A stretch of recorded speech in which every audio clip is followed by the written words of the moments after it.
radio show with your host, Lonnie Clark. We stand together and accept that we now live in a world transformed by Fukushima. Monday, Wednesday, and Friday from 8 a.m. to 9 a.m. Pacific Standard Time here on UCY.TV radio. We relentlessly engage every ear that listens. We expose and confront the complete lack of accountability for the nuclear industry. Consider social engineering programs who view our bodies, minds, and souls as assets on a balance sheet. We discuss vital current issues, interview activists, and engage our audience in an effort to allow all voices to be heard. The Age of Fission radio show creates a venue that all will choose. We encourage our listeners to reclaim their power and their courage to take action and save our planet from the ravages of greed and indifference. Our actions matter. Every voice matters. We remind our listeners that happiness is resistance.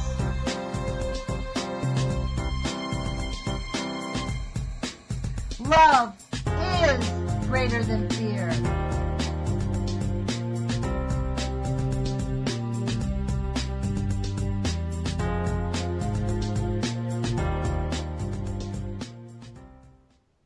Good morning, UCY.TV radio listeners. This is Lonnie Clark with the Age of Fission radio show. Today is December 30th, the very last day of the year that I'll be on the air in 2016. Thank you for joining us. Skype tells me that I have my guest in waiting, but every time I've done that the last 7 or 8 days, that person's not there. So let's see if he's here. Thaston, are you with us? No, Thaston is not here. Skype is not telling me the truth. So we've come prepared this time. I did warn Thaston this might happen, so I told him what I'll do is attempt to give him a call, and we'll see if we can get him back on the air. I have asked Thaston Riklon from the Marshall Islands to join us again. He was with us, and let's see if he's there. So I did anticipate that this might happen. It seems to be what we can't figure it out. Skype tells me there's people on the call, and then they're not. Good morning, Thaston. Thank you for joining us. So let me ask you this question. Did you hear the bumper music, or did you get cut off right as... I did not hear the bumper music. It just hung up on me. Okay, so we'll talk to that about the producer and see what happens. So you just get cut off right away. All right, well, let's move on because I've been struggling with this Skype thing. I'm also having trouble taking calls. I can evidently call out. But what's odd is I did call out when I called you, so don't ask. We're going to keep figuring it out, but you know what? Perseverance brings success. So Welcome to the very last day of the year that I'm on the air. I really am grateful that you get to share your story kind of as if as a denouement, the final day of for the finale of what we're going to talk about on this radio show in large part. Just to give you guys some background, in case you didn't hear Thaston's previous interview a few weeks ago, I suggest going to dig it up. It was an awesome interview. Thaston Riklon is a friend of mine. He's also from the Marshall Islands. He came here as a child and did not even discover what happened to the Marshall Islands until he was in college when he was 19 years old, and that event changed his entire life. So I've asked him to come back here. He shared some of that story on the last show that we had, and I've asked him to come here and speak with us some more about the experience of living through having the American government basically decimate your culture. So thanks, Thaston, for joining us. Thank you, Auntie Lonnie, for having me on your show tonight, this morning. I guess the reason why I'm interested in speaking today, there's been a case study pulled up from the Marshall Islands regarding it was called Project 4.1. So while they were doing their testing from 1946 to 1958, they conducted a secret project. It was deemed classified in the 40s, and they released the documents in 92 under the Clinton administration. I'm So sorry. all Wait. I want to stop you there. Could you repeat that again? Because that's pretty. I so want to make sure I hear that. the United States was conducting nuclear testing in the Marshall Islands from 1946 to 1958, and during those years, they conducted a secret human experimentation project called Project 4.1. It's all documented. It's all in the redacted documents that they've released during the Clinton administration. So basically, they took one test, Bravo shot, in 1954, and they knew that the fallout from the shot would blanket the populated areas. And so instead of evacuating those populated areas, they let them remain, and the blanket went over them. And so the people were overly exposed to doses of radiation knowingly by the United States Army to see what the effects of radiation were on the human population. So this is a project called Project 4.1. It's all in the books. It's all in the history. There is actually a movie that was done on this subject. It's called Nuclear Savage, done by Adam Horowitz. Mm-hmm. He does a really good job explaining what the people have gone through and what the effects are. So basically, there's about, I don't know what the exact number is, but around 200 to 250 people, Bikinians and Iwatuk, these are the name of the islands and the islanders that were exposed to the radiation. So they basically lived on the islands while the testing was being conducted, and petitioned and complained to the United States government that their lands are contaminated and that they need to be moved off. And the United States government went back and told them that there was nothing wrong. They were preparing their food wrong. They just needed to bear it out. And so then... Wow. And the people believed it? The people, well, they didn't know what else to believe. Nothing's changed in their environment in the past 1,000 years, and within 12 years, everything changed. Yeah. So it's like there's really no way to explain it. And how are they going to take on the United States? What are they going to do if they question them? I mean, that's the issue, isn't it? Yeah, there wasn't really a way of getting their, I don't know, needs met at the time.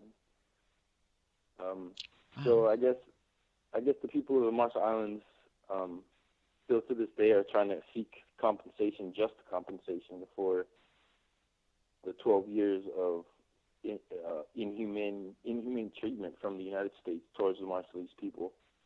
I still feel like the government of the Marshall Islands is seeking compensation. I think the amount was up to $300 million for the 12 years of testing, which I think only about $2.9 million of that 300 has been paid towards the Marshallese people for compensation. So still to this day, they're still trickling what little money they can towards the Marshallese people for compensation of nuclear testing.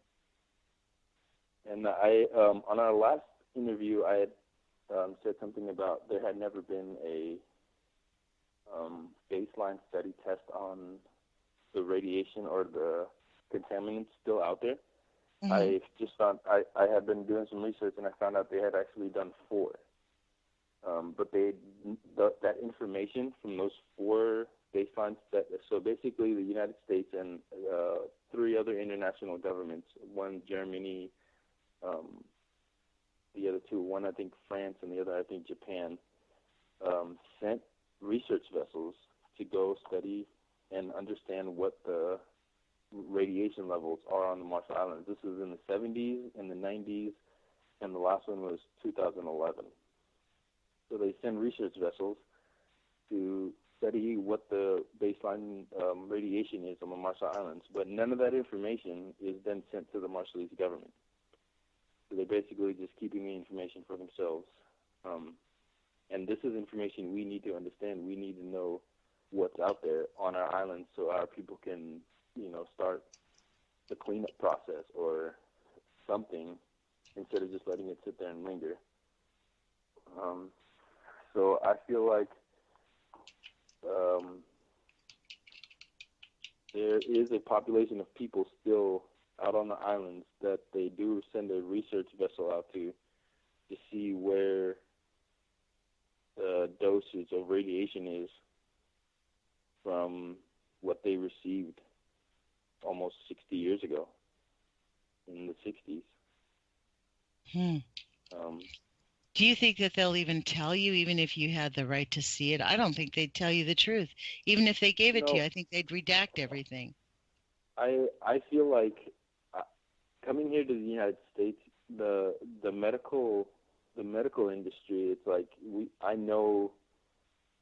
So I've taken my child in to the doctors before to get a checkup. When he was sick, we went in to see what was wrong with him, make sure he wasn't getting anything we couldn't handle.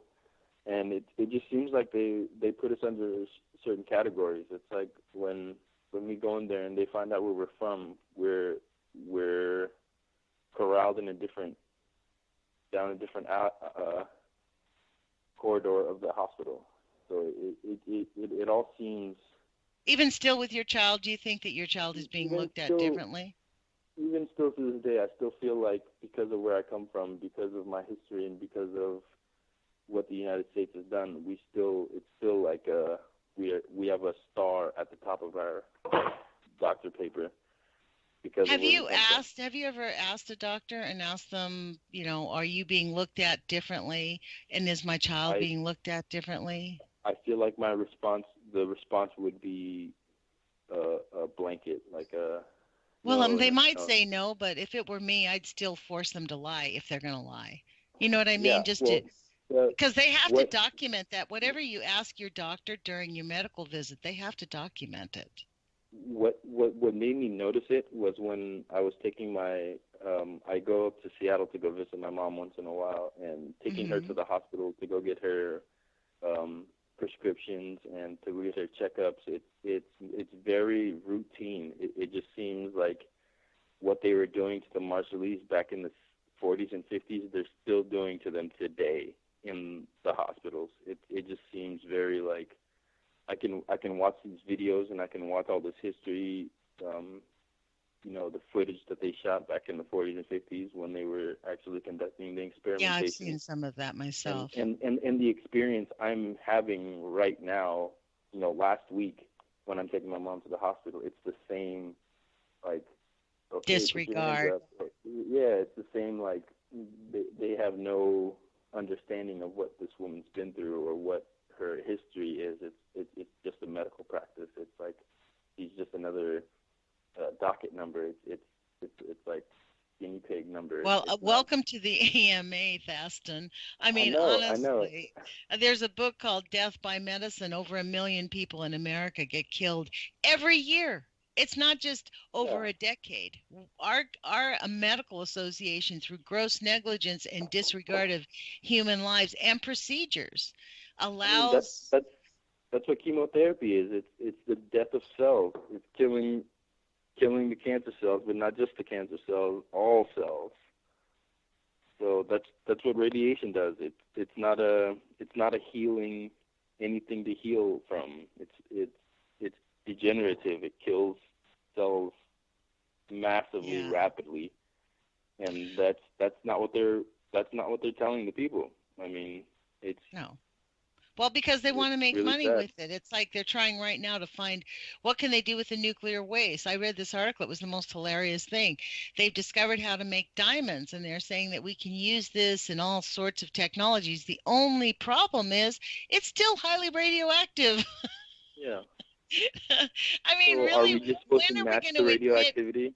This is the thing. When are we going to admit it's a failed experiment? And yet I've been being trolled on Twitter by the NEI and some of the people from there, the National Energy Institute, Nuclear Energy Institute, and they basically have told me, John Goffman has been debunked many times and is considered a fearmongerer, which is all a lie, not true. He has not been debunked, and that really nuclear energy is clean and safe, and that anti-nukers are going to be considered climate deniers in the future. Seriously, people are brainwashed to believe this. I don't doubt that, because I called a few representatives a few in Washington, D.C., one in Arkansas. I called a few Marshallese representatives to see if any of them were interested in talking about this, if any of them knew anything that I didn't about this topic, basically. And a lot of them, their responses were, the United States has recognized and tried to remediate what they did back in the 40s and 50s. This is Marshallese delegates and government basically communicating to me that they're already looking at space exploration for the Marshall Islands. They're dropping the nuclear and going into the space age basically. So the United States is now not going to compensate them for the nuclear damages, but is going to build them a rocket, something like that.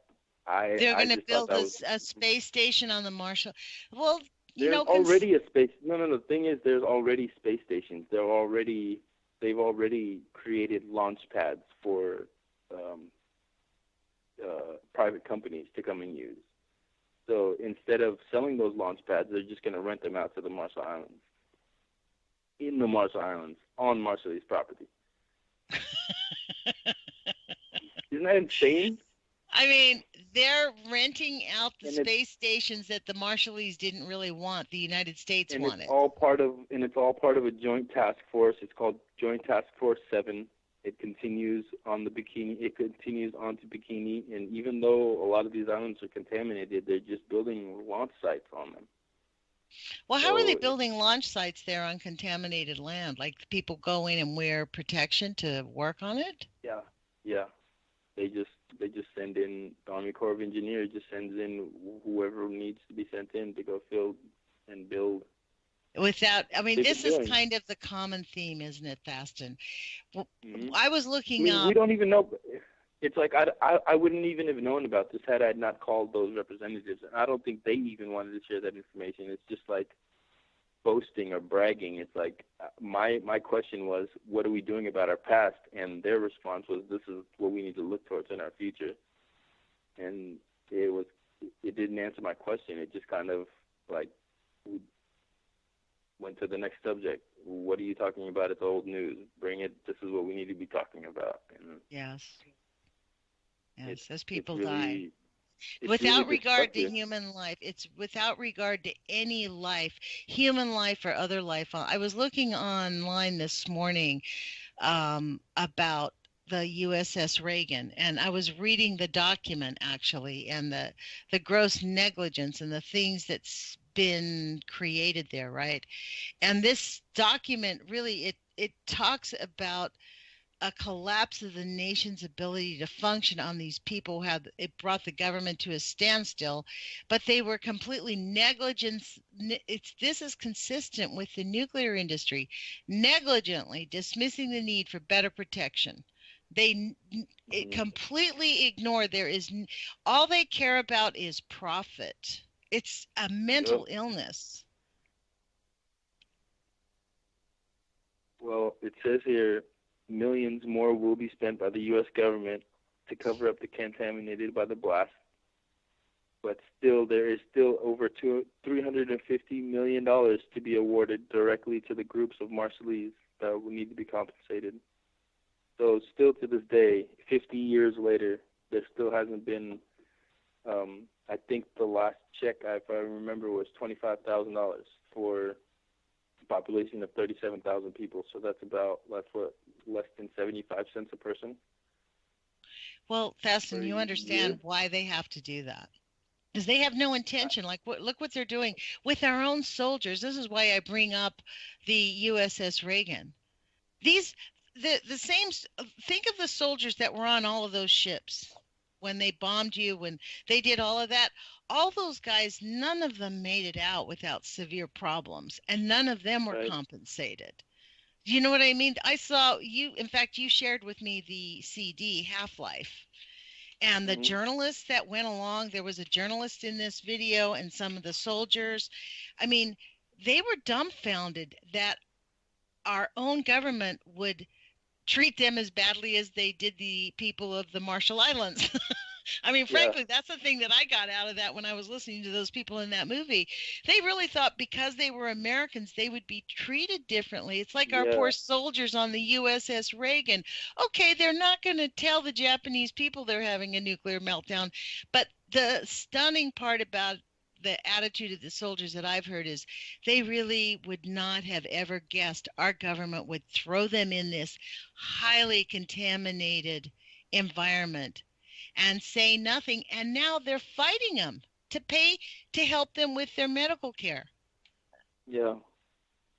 So I think at this point it's a game. Like we have to really look at our ethics and where thank you. where the United States sits, because I mean, how long can we just sit here and allow them like turmoil To continue after to, that's why I'm on the after radio. tragedy? It just, Yeah. it's like a political band-aid. Like it just covers up what they want it to. Well, you know what I say? It's not a political issue. It's an ethics issue. It's a humanitarian issue. It's an issue about basic humanity. We do not have a right to destroy life on our planet so that all life, a few people think they can escape the planet in their fancy ships. That's kind of where they're at after bombing the crap out That's of where our they're at. planet. I mean, they realized after bombing our planet, all that nuclear testing, they're like, there's no way I'm reading this article on my YouTube channel. I just started it. It's the oral history of John Goffman. The reason they did it is because the documents were in disarray. I mean, listen to this. I found this quote. If you don't mind, let me read it because this will blow you away. It says, this was by The Safety of Nuclear Power by Dr. Alvin M. Weinberg. And this was a lecture from November 14th, 1972. Now check this out. This is a weird thing. It was officially released by the government on 10/25/06. So they didn't release it right away. He gave this speech to a bunch of government nuclear scientists. His conclusion, I'll just read you this first paragraph. It will blow you away. We nuclear people have made a Faustian bargain with society. On the one hand, we offer in the breeder reactor an almost inexhaustible source of energy. Even in the short range, when we use ordinary reactors, we offer energy that is cheaper than energy from fossil fuel. Lie. But let's move on. Moreover, this source of energy, when properly handled, is almost non-polluting. Where fossil fuel burners Yes, lie.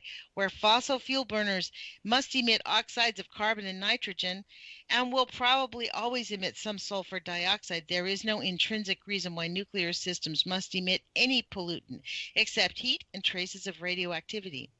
But the price that we demand of society for this magical energy source is both a vigilance and a longevity of our social institutions to which we are quite unaccustomed. In a way, all of this was anticipated during the old debates over nuclear weapons. As matters have turned out, nuclear weapons have stabilized at least the relations between the superpowers. The prospects of an all-out Third World War seems to recede. In exchange for this atomic peace, we have to manage and control nuclear weapons. In a sense, listen to this, we have established a military priesthood which guards against inadvertent use of nuclear weapons, which maintains what seems to be a precarious balance between readiness to go to war and vigilance against human errors that could precipitate war. Moreover, this is not something that will go away, at least not soon. Can you believe this guy actually, and then on the previous page, what did he say? He says, he uses the word priesthood again. However, if one thinks about it for a moment, the prolonged storage in vaults of waste containing plutonium-239 requires a long-term commitment by highly intelligent managers of such waste systems. Thus, the price extracted by permanent disposal of waste in concrete vaults may be a commitment to a priesthood that will tend the vaults for times unimaginably longer than the time scale of any previous human endeavor. So the priesthoods aren't human, basically, is what it sounds like. Yeah, they're with basically, and you and I get this all the time. We talk to anybody who thinks they know it, these nuclear scientists or health physicists, they literally will tell you that you're stupid, that you do not know enough, that you cannot comprehend it. I literally had this guy on my Twitter feed tell me that John Goffman has been debunked and that he's a fearmonger and that we need to be accept that it's, nuclear is actually safe and that no, it does not cause cancer, even though it's on the NRC website. That they, in fact, when I sent him that link, on the NRC website, buried deep on the page is the standards that say that was produced during John Goffman's studies that say for every 2 rads of radiation in the air per population of 1 million, they accept 32,000 additional cancer and leukemias every year, Yep. and over 225,000 birth defects each year, which is why we have a cancer epidemic. So, well, Thaston, I'm talking way too much. I want you to talk a little bit more. No, those are really good facts. I'm glad you said all that and read that article, because it's worth noting. The author of Operation Crossroads, he wrote a book about the testing in the Marshall Islands, and he says that when the United States conducted their first underwater test in the Marshall Islands, it was America's Chernobyl. That's what he calls it. Wow. So it's still, for a fuller, if you want to, like, you asked me for some quotes or some links that people can check into if they want to read more or find a fuller description of what I'm talking about. I'm getting a lot of my information from www.rmiembassyus.org/nuclear/exhibit.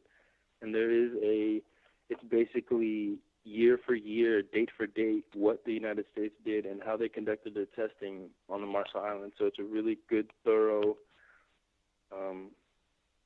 exhibit, I guess, of, has some photos of a lot of articles and just basically the history of what they did during that testing era.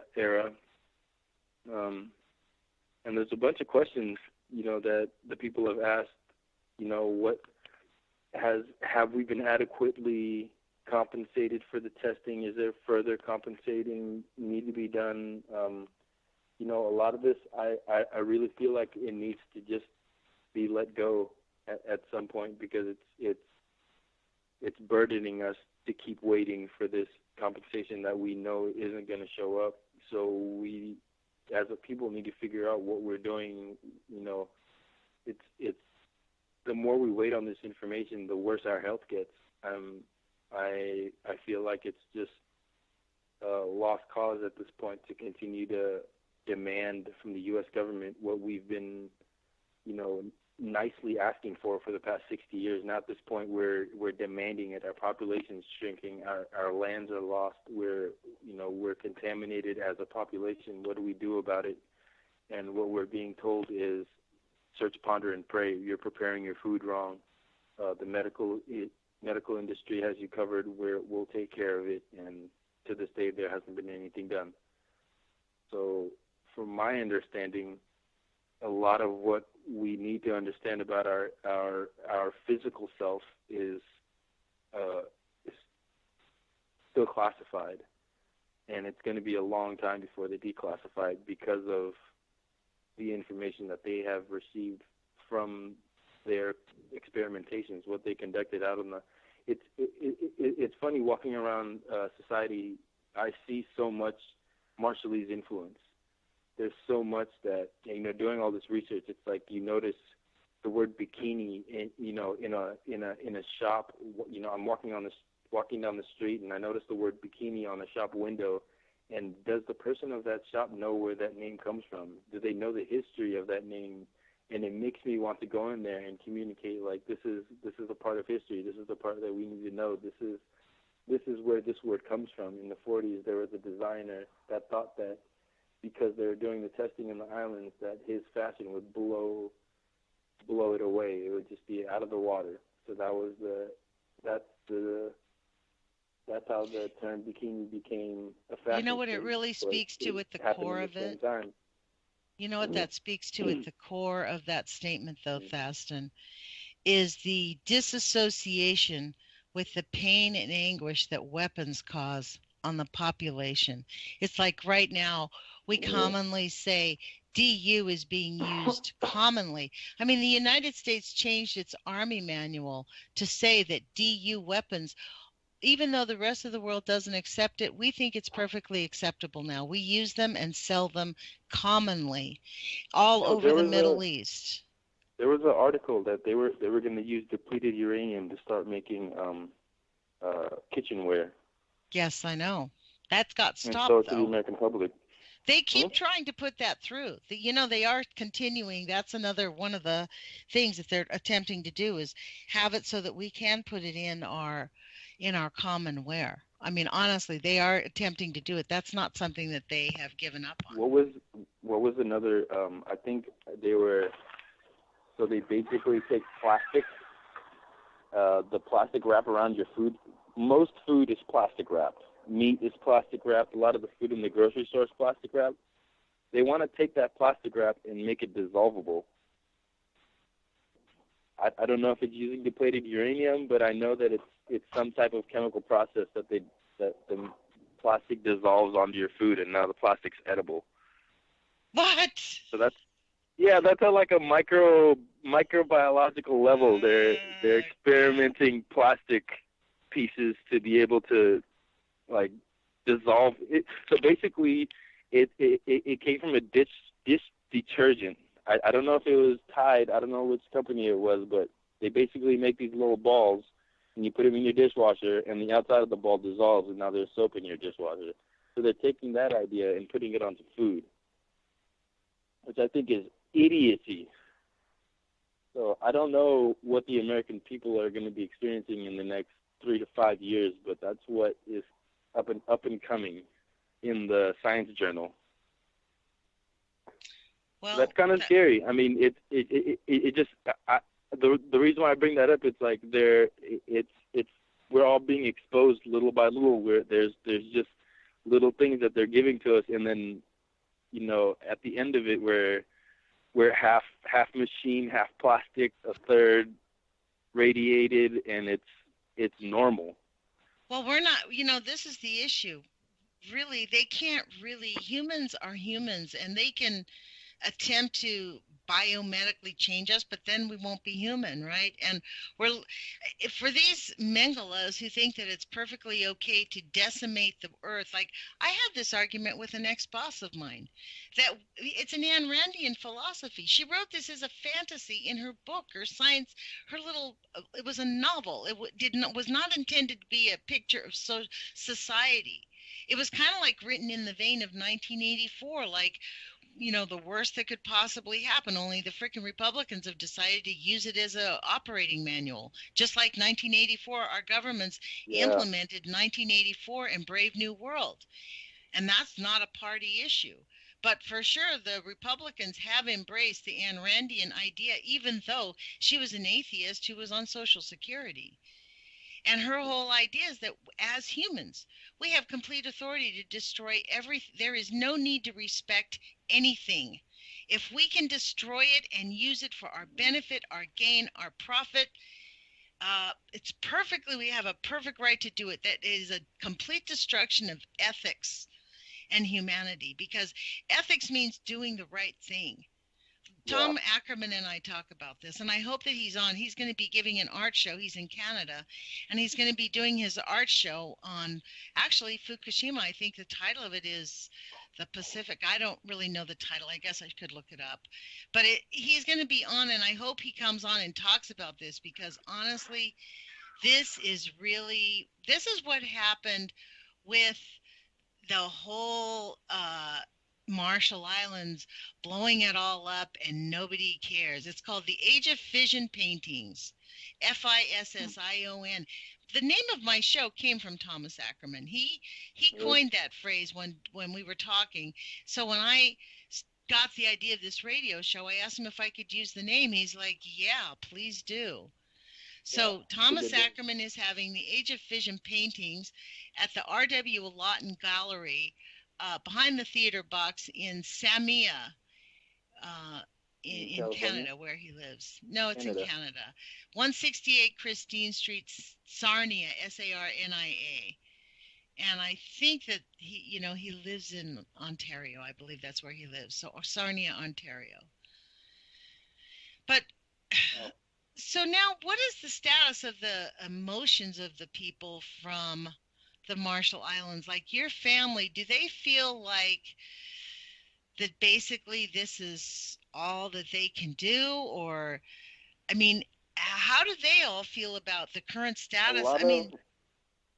A lot of them are, I mean, the understanding is once you've made it to the States, you need to forget where you came from. It's a what's it called? Become American. Forget it. Don't be Marshallese. Forget your indigenous. Forget the islands.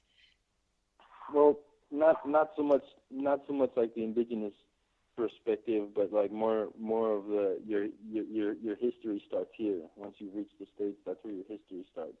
Oh wow! So I could come from my perspective where there wasn't history on the Marshall Islands shared on the Marshall Islands.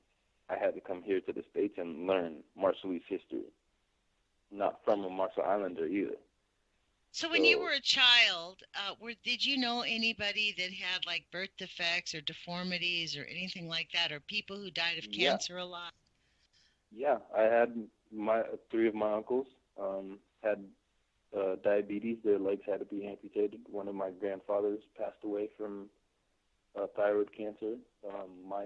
I should have an older brother. He should be 33 now. I'm almost 20. I'm 29 tomorrow. Tomorrow I'm turning 29. So my brother would be 33 if he was still alive. But he passed away when he was 2 years old from a birth defect. I have a lot of nieces and nephews. Wow. I have a lot of nieces and nephews here in the States with mutations and birth defects. I guess they were born with abnormally, and they're still that way today. And there's just no explanation for it. A lot of my uncles and aunties that have children in this manner are, just deal with it. And I feel their pain. I really want to communicate to them and have them understand what I understand, but I just feel like it would devastate them more. Because it is devastating to bring up a child that is, has special needs. And now, does the U.S. government acknowledge these deaths and illnesses and disabilities as being responsible from the nuclear testing? Do they own that at least? That's one of the questions. That's one of the questions that need to be answered. Was it ethical for the United States to continue conducting their tests when they knew that the health effects, it was affecting the people, the population that they were conducting the test around? They knew it was affecting the health, and they can still continue the test. So one of the questions is it the Marshallese people's responsibility? Is it the United States' responsibility to justly compensate that population of people, which is, like I said, about 250 people and declining? So I think the United States is just waiting for that population to die off, and there isn't going to be compensation anymore. That's what I'm coming to the conclusion. So no third, fourth generations of people can be compensated, which we know. Helen Caldecott says it takes really 8 generations for the worst mutations to show up. Yep, it takes about 7 to 10 generations for it to fully come out. So and in our compensation package, the nuclear tribunal, it's only for those people that were alive during the testing era. So I think I explained this last time. My grandmother would be the only one that would receive the compensation. When she passes away, her daughter and her grandchildren do not receive any of it because they were not alive during the testing. Even though they are affected, they have mutations, they have genetic mutations that are visible and there's no communication, bare communication. There's no talking about it. There's just accept it, basically. Wow. And I have a hard time accepting it. I just don't. I can't sit back and let it continue to fester in this manner. It's just. Well, it's like allowing a crime to allow them to get away with the crime. Like nobody's It's kind of like why I'm so outrageous about St. Louis. I don't live in St. Louis, but I'm an American, so I care about St. Louis. It's my city. I mean, these are my people, and. Right. Our government is just letting them, they're hoping that everybody who's affected will just die off. Like they're going to put them off for as long as possible. They completely deny. I mean, people are living next door to a burning nuclear dump site today. Yeah. Flint, Michigan still doesn't have clean water. Many cities in our country don't have clean water. And they're worried about international. I mean, they've spent over $500 billion on Iraq alone, and they still don't have clean water in Flint, Michigan. Yeah. I think that's ridiculous. Well, it's war profiteering. $500 billion tax dollars, not just like. It's war profiteering. I mean, this is how Rome destroyed itself. You know, I mean, they were literally partying while Rome was burning, literally. And that's what they're doing right now. They're literally partying while our country is going up in flames. And this is why we're out speaking. So let me ask you this. Let me regress to our conversation about your experience as a Marshallese.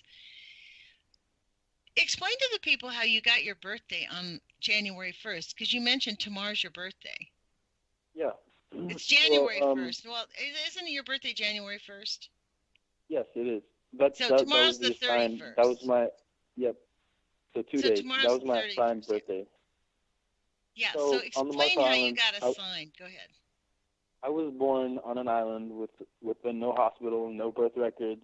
On the islands you call it outer islands because there's a term inner island and outer island. When you're on the mainland, it's the bigger cities where there's a lot of population. When you're on the outer islands, it's a smaller population. There's not a lot of people that live outside the major cities, basically, and that's where I was born, outside a major city. And when we moved into a major city, we were assigned birth dates, social security numbers, and a passport. And from there, we flew to Hawaii, and then we got our immunization records, and from there, we flew into Seattle. So that's a lot of my relatives.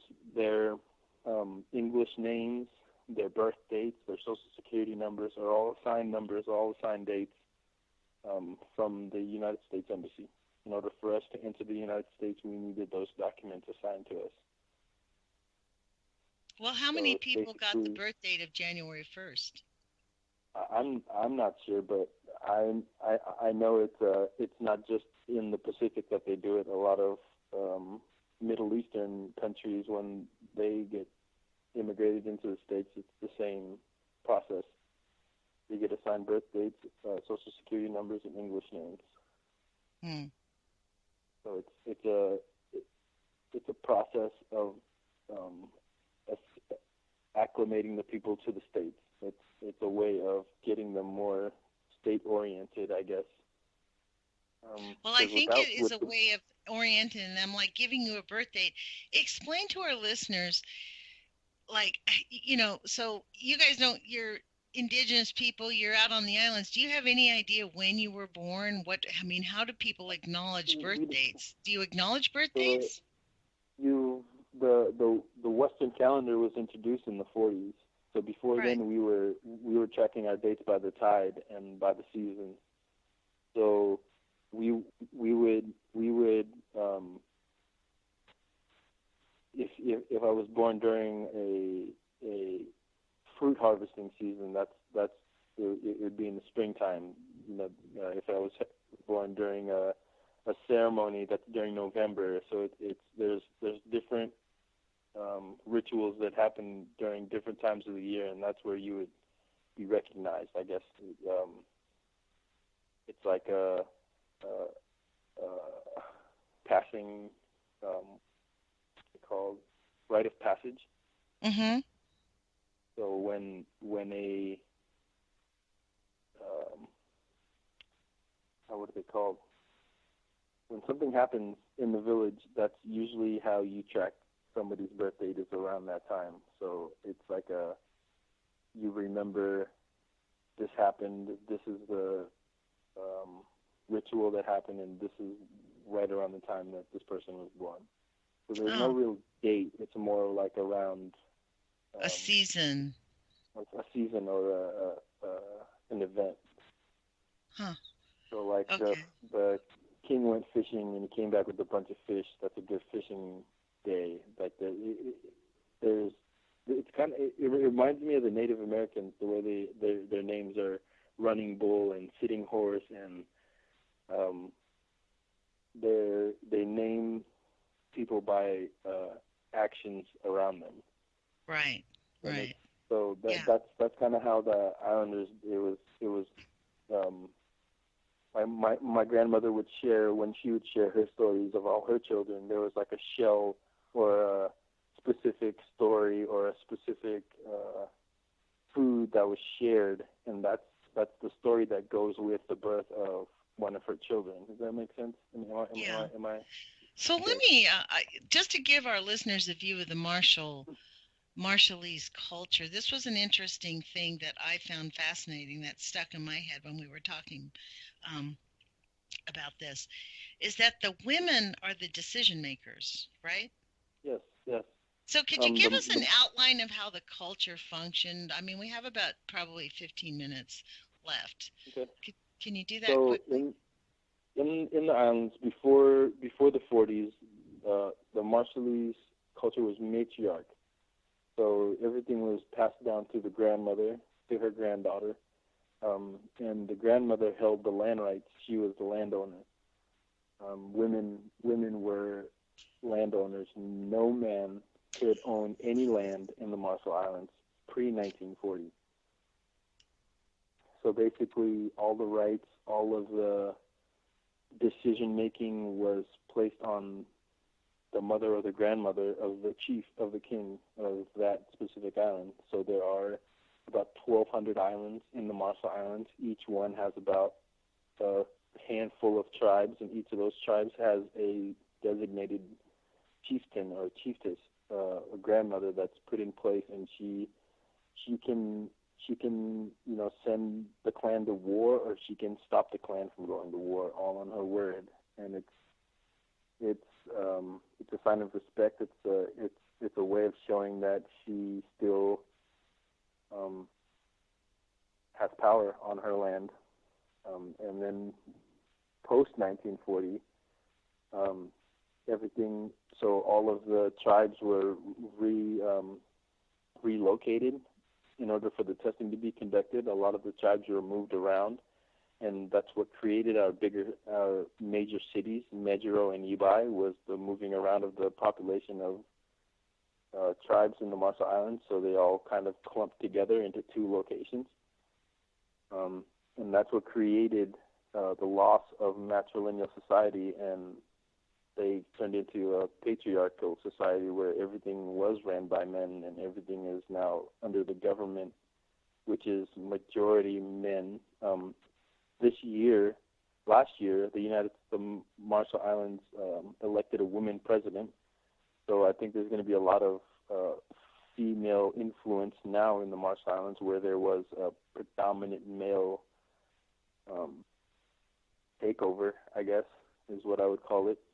Because the Marshallese know that their culture is matrilineal. They know that everything was ran and passed through the grandmother, and yet they still enforce this patriarchal way of society. So it's a conflict within the Marshall Islands, because it doesn't match their traditional values, but yet they have to conform in order to fit into what society has placed for them today.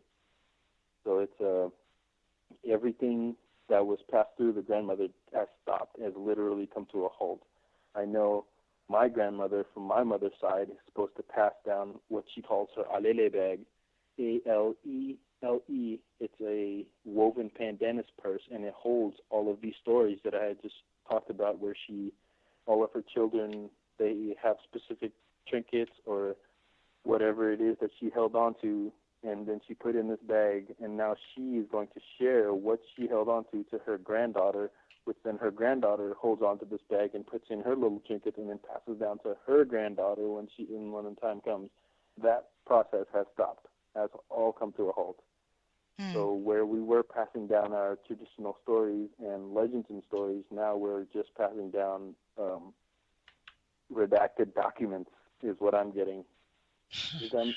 So where we had a viable matrilineal culture that was alive and well, now it's being replaced with the doctrine and the Holy Bible, and so it went from a Marshallese woven purse holding all of our knowledge to USDA imported goods and the scripture from Catholicism. So that's what's in our upbringing now. That's what my mom was raised with. That's what me and my siblings were raised with. So we don't have the alele purse to look at and go through. We have the doctrine and the documents, and that's what we're being Is there any down. revival of these traditions among the people, at least that are this generation? I mean, it sounds, especially with the election of a female president, maybe people are beginning to actually, the millennial, like your generation of people going, wait a minute, you know what I mean? Like, we want to get back what we lost. I mean, is there any of that going on? There's a few nonprofits I know on the Marshall Islands, and their main goal is to revive their traditional knowledge. So it's called WAM, Wan Isling in Mado. That's a name. It's a Marshallese name for Marshallese canoes. And it's basically a nonprofit, and what they do is they take a lot of the youth in the Marshall Islands. There's a very, very high suicide rate of young men from 11 to 17 is the age range, just because there's not a lot to do. There's no jobs. One road leads down to the prison, and the other road leads out to the airport, and so you can either go to jail or fly off the island. And while you're waiting, there's not much to do, so they just drink alcohol and smoke tobacco and waste away. And so a lot of them disagree with that lifestyle because they know that their traditional lifestyle is being lost, and they don't want to keep it up anymore. So what's being happened in the islands? There's a nonprofit that's taking that population, not just of young men, but also young women, teaching them how to traditionally build Marshallese canoes and how to traditionally sail them using the stars. So that craft, that art has been lost the whole time, almost 60-plus years, where they were conducting their testing and where the United States was giving the Marshallese their own government and parliament. And so there's more people interested in government and for-profit gain than there are people interested in non-profit and traditional values and systems of living. So that's that's kind of the Western thought. Right. It's kind of like here. I mean, right. This is the interesting thing. I think one of the best things about the water protector movement is the idea that our sacred traditions and prayer has the ability to change. Like, one of the things that I found most moving about many of those videos was the constant act of forgiveness by the water protectors to the people who were assaulting them, like just refusing to be violent. And in the anti-nuclear movement, this is really where we have to go, especially as we are going. I mean, we've already seen the list. This is the last day of the year that I'll be on the radio, and I was looking. I wasn't sure if I'd be able to connect with you, so this morning I was looking up like the 10 most important stories, to see if nuclear. There was not one mention of nuclear. Yeah. St. Louis did not come up in the news.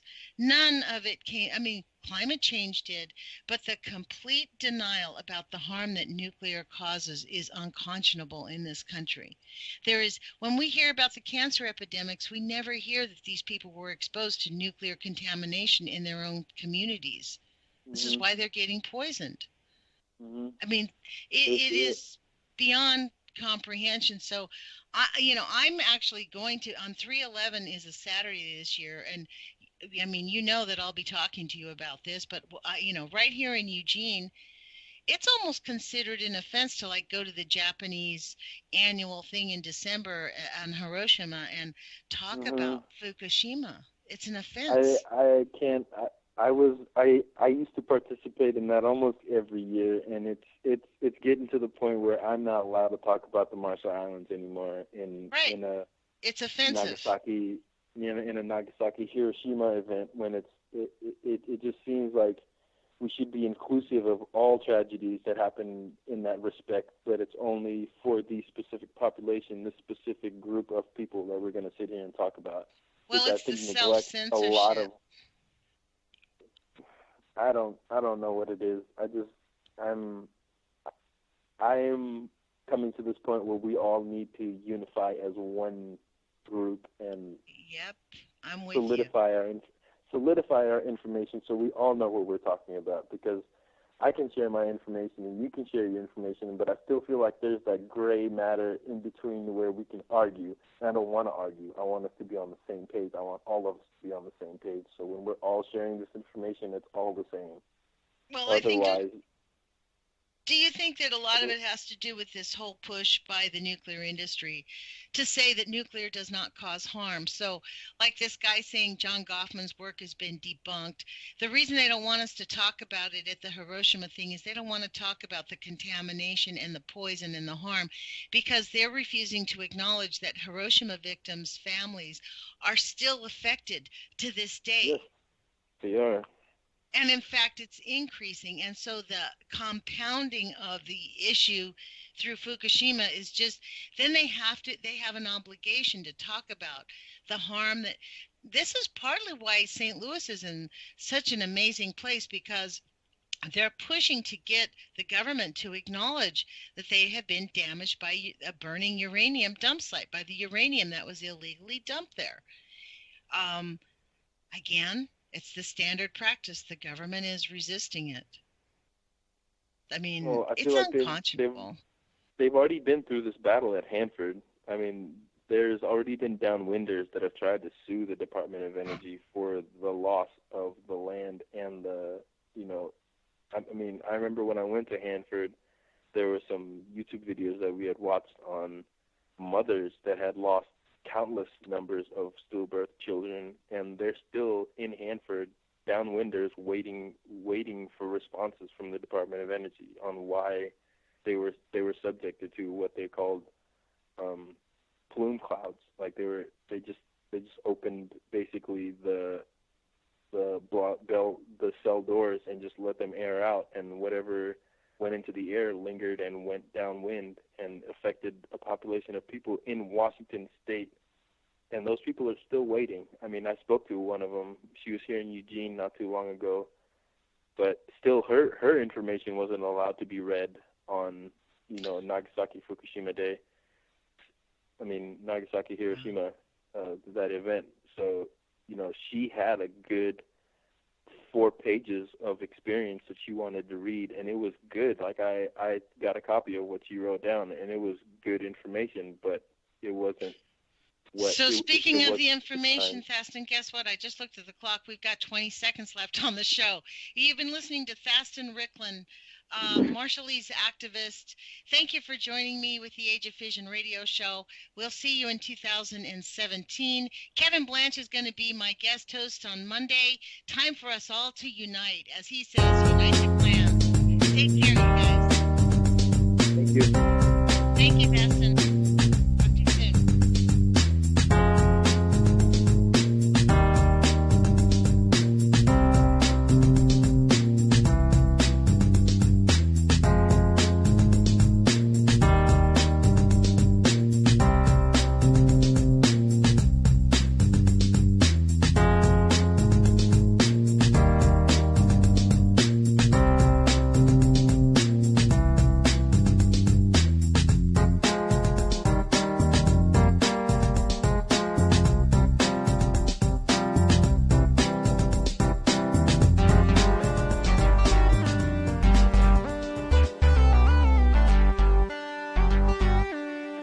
are listening to